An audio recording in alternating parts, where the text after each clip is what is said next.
ជំរាបសួរក៏ដូចជាសួស្តីពុកម៉ែបងប្អូនទាំងអស់គ្នាដែលនិយមតាមដានដល់ដំណើរឆ្នោតបងប្អូនចាពុកម៉ែបងប្អូនដែលស្រឡាញ់ចូលចិត្តដំណើរឆ្នោតបងប្អូនពុកម៉ែបងប្អូនកុំភ្លេចចាជួយចុច Subscribe ជួយចុចសញ្ញាកណ្ដឹងឬជួយ Like ជួយ Share បងប្អូនកាន់តែច្រើននិងហេងកាន់តែច្រើន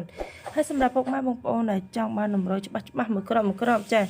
ពុកម៉ែបងប្អូនអាចទំនាក់ទំនងតាមលេខ Telegram បងប្អូនបានចាគឺមានលេខតាមមួយខ្សែទេគឺ017 3342និង0វ៉ាន់តានឹងតែម្ដង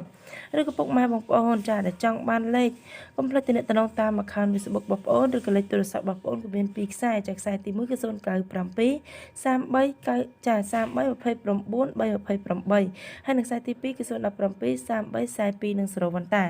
ក៏លេខមកមួយសមាជិកបងប្អូនចាពីម្សិលមិញគឺហេងសាហាវចាគឺចូលចំ56ចាចូលចំ56កដាប៉ុសសេនឹងតែម្ដងណាពុកម៉ែបងប្អូនដែលចង់បានលេខហេងនៃសមាជិកបងប្អូនកុំភ្លេចទំនាក់ទំនងមកបាន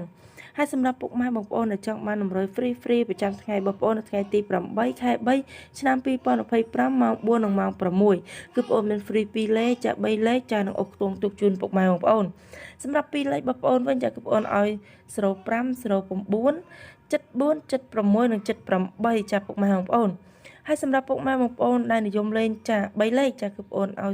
059គុណ678គុណពុកម៉ែបងប្អូន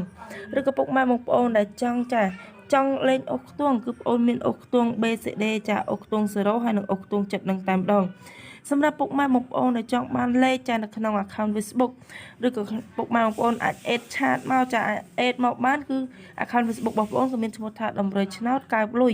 ពុកម៉ែបងប្អូនចាអាច add chat មកបានចាយកតាម chat ក៏បានឬក៏ពុកម៉ែបងប្អូនអាចយកតាម call ក៏បានដែរណាឬក៏អាចយកតាមលេខ Telegram បងប្អូនក៏បានគឺបងប្អូនមានលេខយកទៅចាក់មុនចាមានលេខយកទៅចាក់មុនចូលបងប្អូនគិតថ្លៃសេវាតាមក្រោយពុកម៉ែបងប្អូនចាមាន VIP book និង VIP ធម្មតា